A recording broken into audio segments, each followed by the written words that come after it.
Ya, silakan. Ya, mari kita lanjutkan dialog Kadin dengan Capres-Cawapres nomor urut 2, Bapak Joko Widodo dan Bapak Muhammad Yusuf Kalla. Ada tiga sektor ya sudah kita bahas ya. Sekarang kita bicara tentang SDM, kita bicara tentang UMKM dan pembiayaan serta keuangan. Ya, kami persilahkan giliran silakan Ibu. Selamat malam Bapak Joko Widodo dan Pak Yusuf Kalla yang saya hormati, calon presiden dan wakil presiden.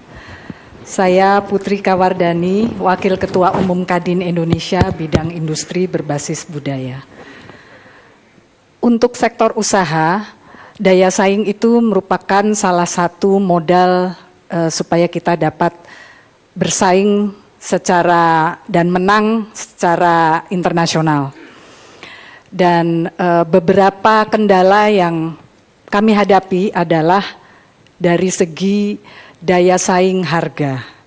Dan daya saing harga itu dipengaruhi oleh dua faktor utama. Satu, yang tadi kita sudah bahas banyak Pak, infrastruktur, dan yang kedua adalah suku bunga atau interest rate.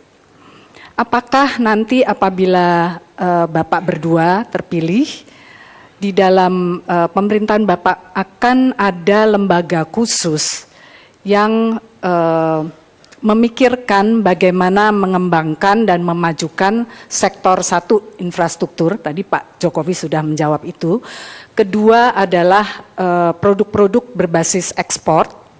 Ketiga, industri kreatif, dan tentunya terakhir tidak lupa adalah industri di mana saya membawahi industri berbasis budaya. Terima kasih. Terima kasih Ibu. Silakan Bapak langsung jawab. Ya,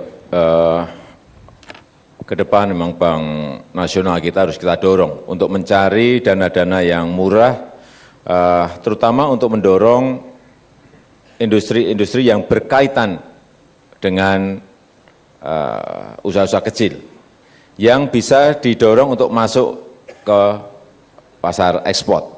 Ini harus diberikan porsi yang lebih agar defisit neraca kita bisa nantinya tidak minus seperti yang sekarang kita alami. Saya kira kalau bank khusus untuk ekspor, sekarang ada bank ekspor, sudah ada, bank ekspor import, sudah ada. Itu yang paling penting, bank ini yang didorong untuk mencari dana-dana yang murah dari luar dan memberikan insentif-insentif khusus kepada industri-industri kreatif yang berbasis budaya. Saya kira jamu ini tidak menguasai pasar di dalam negeri saja, tetapi harus didorong juga untuk masuk ke pasar-pasar ekspor. Karena pasar jamu, pasar herbal ini juga untuk ekspor juga sangat luas sekali. Hanya hal-hal yang berkaitan dengan promosi, dengan pameran, ini pemerintah yang harus hadir. Negara harus hadir di sini. Kalau itu bisa dibuka oleh pemerintah, terutama untuk negara-negara yang non-tradisional dan mereka mempunyai pasar yang baik untuk kita masuk, kenapa tidak? Banyak sekali industri-industri kerajinan di kampung-kampung yang mempunyai kualitas yang baik, baik yang berkaitan dengan tas, dengan handicraft, dengan mebel yang bisa masuk ke sana banyak sekali. Juga jamu, saya kira pasar sangat terbuka. Tetapi peran pemerintah, peran negara dalam memasarkan ini juga harus ada selain insentif di bidang bunga bank. Dan menurut saya ke depan dubes-dubes kita ini harus betul-betul diproduktifkan.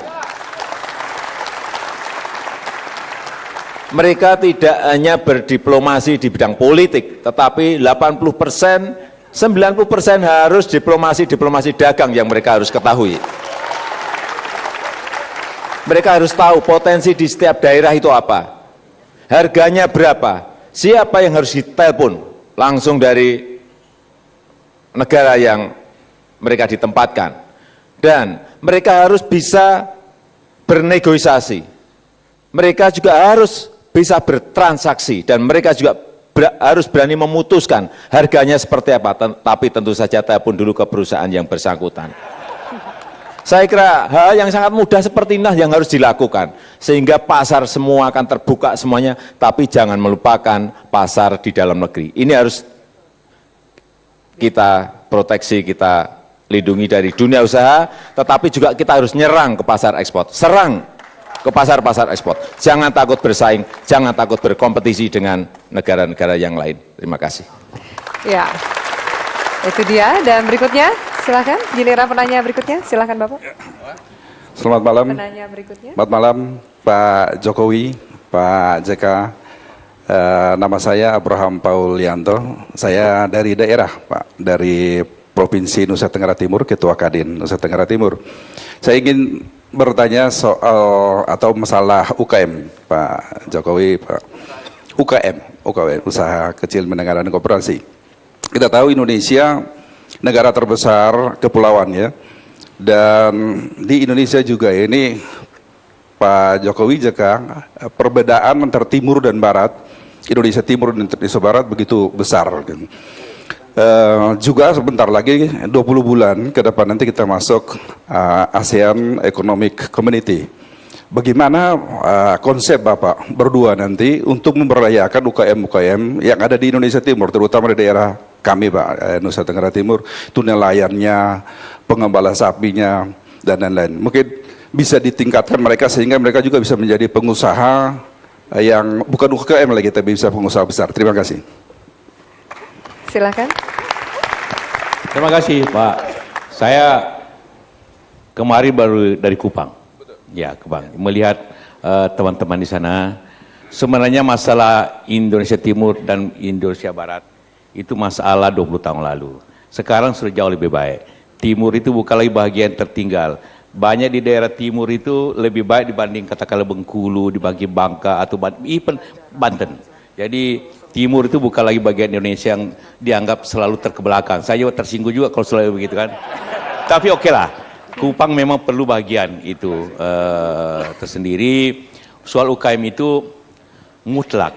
Karena hanyalah dengan peningkatan UKM keadilan usaha akan terjamin. Hanyalah dengan UKM ditimbulkan maka timbul pengusaha besar yang akan datang. Karena tidak ada pengusaha besar jatuh dari langit, semua dari UKM. Jadi kalau ingin tumbahkan banyak pengusaha entrepreneur harus mulai dari UKM. Dan tingkat keadilan kita sekarang 0,42, itu berbahaya. Itu artinya adalah pemerintah dan harus akan kita berikan insentif yang besar, bunga murah, dan juga banyak hal-hal yang bersangkutan sehingga UKM di mana pun bisa maju. Seperti di NTT, begitu lama sapi menjadi bagian daripada kehidupan masyarakat, garam kehidupan masyarakat, cendana kehidupan masyarakat, mente kehidupan masyarakat, dan lain-lainnya. Itu harus mendapat bahagian daripada upaya kita semua meningkatkan hal itu, dimanapun itu berada. Atau coklat di Sulawesi, yang selama ini menurun akibat banyak hal, tentu harus diperbaiki agar timbulkan keadilan masyarakatnya di sana. Begitu juga di Maluku.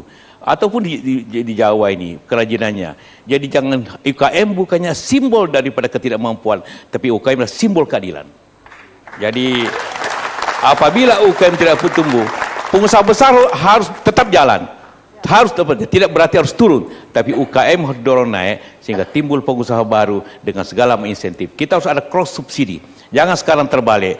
Justru bunga untuk UKM-nya lebih tinggi daripada bunga rata-rata. Ya, ini juga penting agar satu hal yang sangat penting, kita harus perbaiki sistem keuangan kita. Ini ada suatu malpraktik yang terjadi di sektor moneter, bahwa untuk mengatasi inflasi dengan cara menaikkan bunga. Dengan cara menaikkan bunga berarti menambah inflasi. Itu juga kesalahannya. Bunganya harus terus turunkan. Kalau perlu negara lah yang bertanggung jawab kepada bunga yang turun itu. Jangan tiap kali inflasi naik bunga, akhirnya menambah bunga, menambah inflasi tersendiri. Ini kesalahan total yang terjadi sehingga akibatnya UKM itu tidak berkembang karena itu. Dan sebenarnya kita ada proyek KUR itu harus terjalan seperti itu. Harus ditambahkan malam-malam.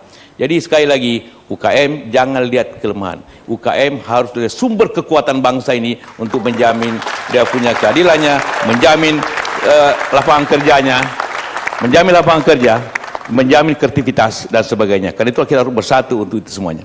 Terima kasih. Baik, Ya. terima kasih. Kita sudah selesai membahas dan mengulas serta memberikan kesempatan kepada Bapak dan Ibu sekalian dari sektor masing-masing untuk bertanya dan dijawab langsung ya. Tapi ini bukan merupakan akhir dari acara ini. Jadi masih ada sesuatu yang masih kita simpan? Masih ada sesuatu yang justru penting untuk ditahan. Biasanya yang terakhir itu yang enak biasanya. Baik, kita akan yang lanjutkan. terakhir itu yang penting biasanya. Kita akan lanjutkan pemirsa, sesaat lagi tetaplah bersama kami di Dialog Kadin dengan Capres Cawapres 2014.